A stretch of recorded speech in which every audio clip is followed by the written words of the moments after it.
What's going on, everybody? Welcome back to another late night in the BrewLab with me, Lone Fox, your brewmaster in chief.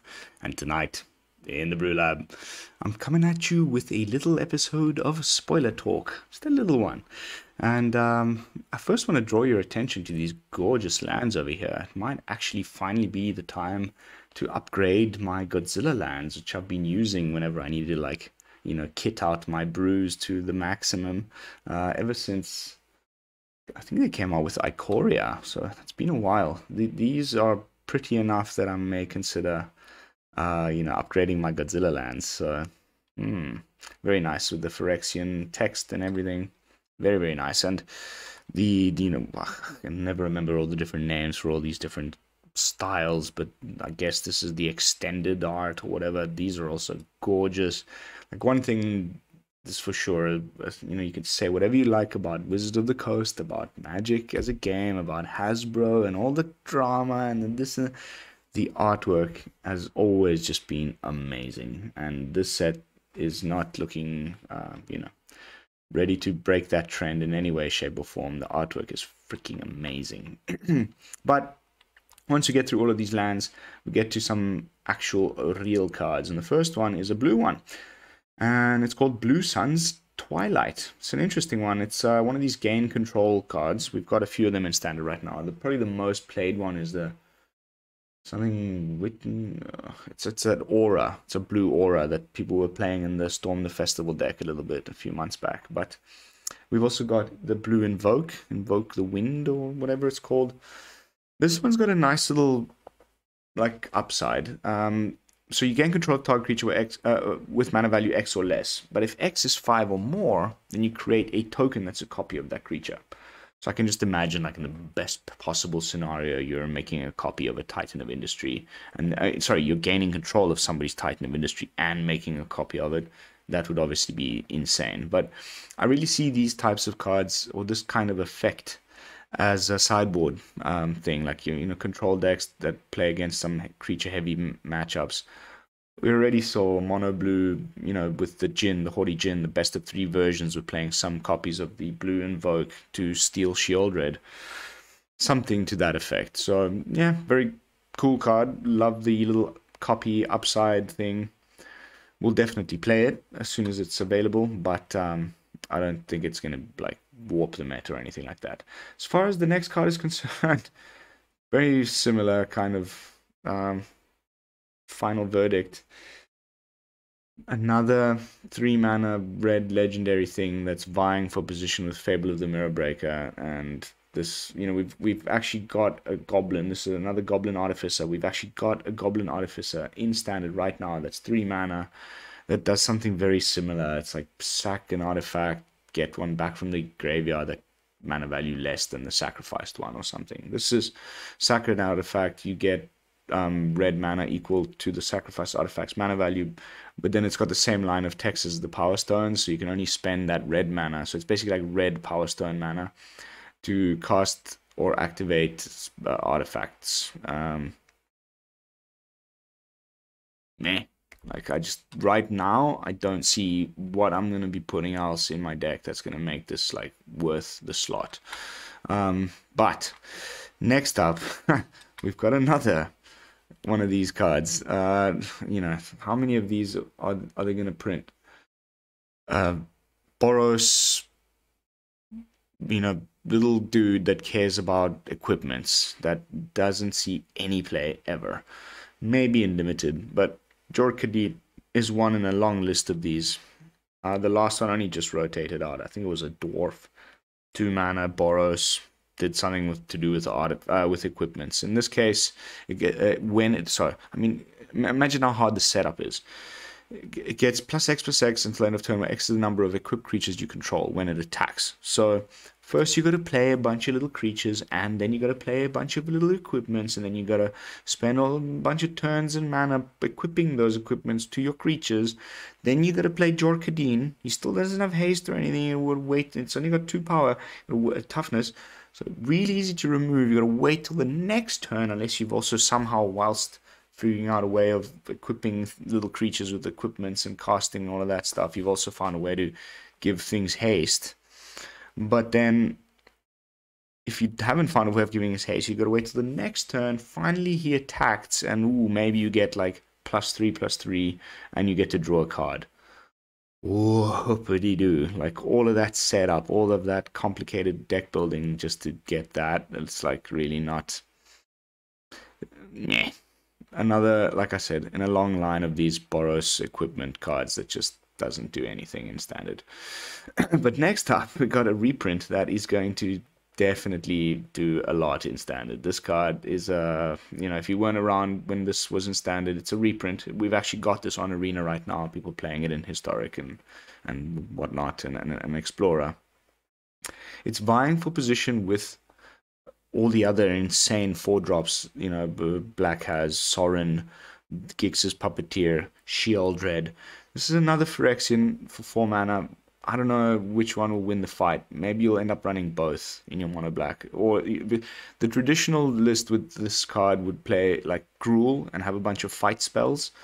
Why is that? So if you haven't seen this card before, it's a 5/5 trample for 4, which is just by itself would be pretty bonkers. But whenever a source deals damage to Phyrexian Obliterator, that source's controller sacrifices that many permanents. So if you play this in Gruul with fight spells, you just play this on turn 4, turn 5, you have this fight one of the opponent's creatures, and they have to destroy like 3, 4 permanents, whatever.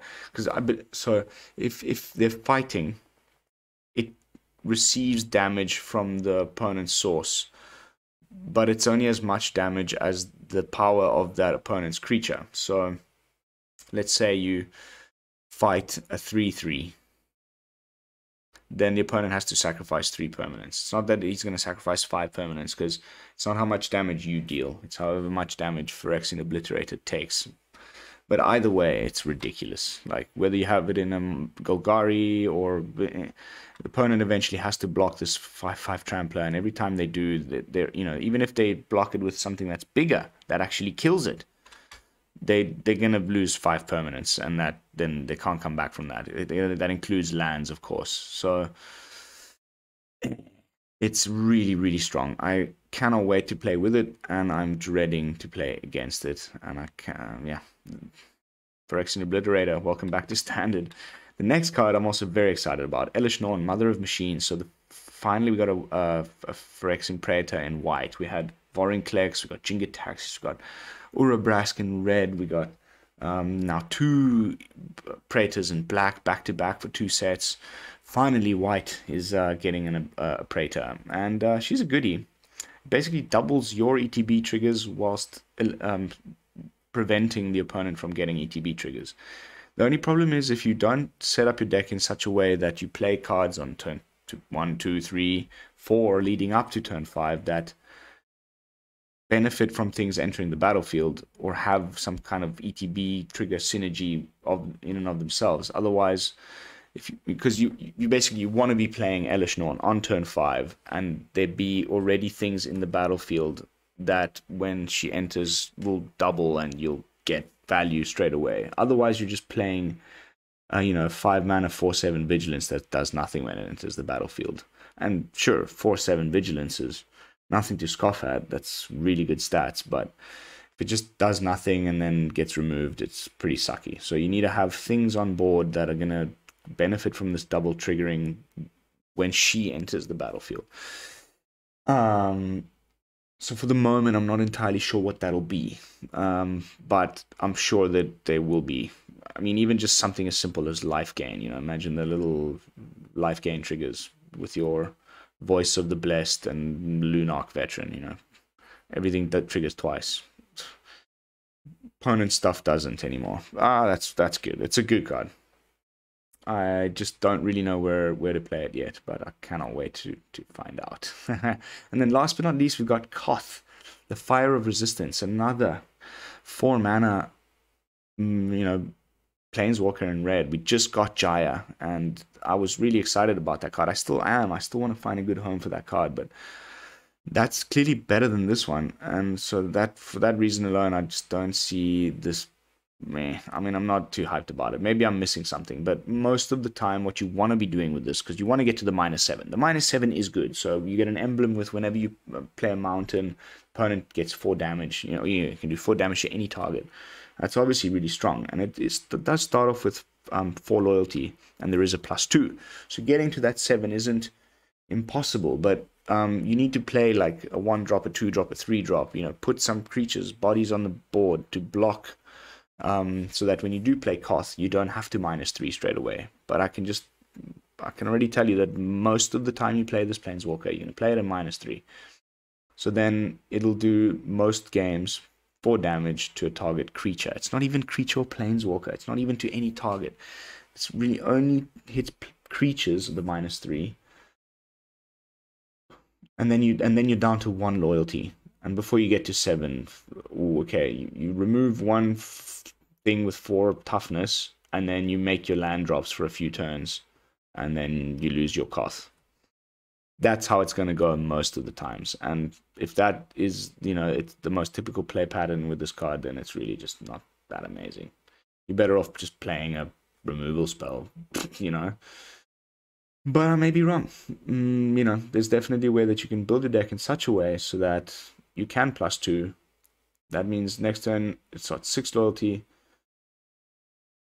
Then you can either remove 2, like, you know, big creatures back to back for 2 turns, or the following turn, it still needs to sit on the board for 3 turns, you know, 2 whole turns, and you need to untap on the 3rd.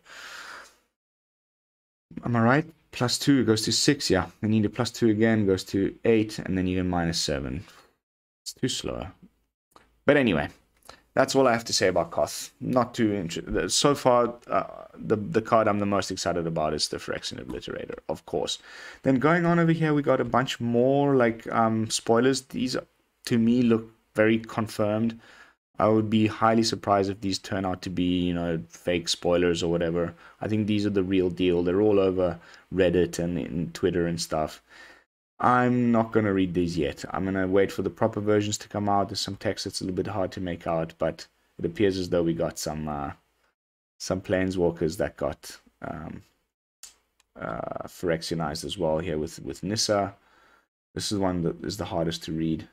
Maybe I'll just read this one. So she's completed. Nissa got completed. 7 loyalty. Obviously, you can play it for its Phyrexian mana. I can't tell if it's 2 Phyrexian pips there, which means you can play it for 5 mana and pay 4 life or something like that. But, okay, so you get a +1, create an XX green Phyrexian horror creature token where X is Nissa's Ascendant Animus Loyalty. That's cool. -1, destroy target artifact or enchantment. And then until end of turn, creatures you control get +1/+1 for each forest you control and gain trample. Ooh. This is going to be good. The rest are a little bit less interesting. The same card that had the same picture that had this Nissa spoiled with the woman's hands or the fingers in the front had some other Planeswalkers, but the picture quality was obviously so bad that even Mythic Spoiler decided not to put it up. So I'm gonna wait for the proper stuff to come out, which will be much later on in I think towards the end of January or mid to end of January. So stay tuned for more episodes of Spoiler Talk. But that is going to be it for this one. Thank you all so much for watching. As always, don't forget to like, comment, and subscribe. I will see you all tomorrow with another fresh brew. And until then, this is Lone Fox from the BrewLab, signing out. Peace, y'all.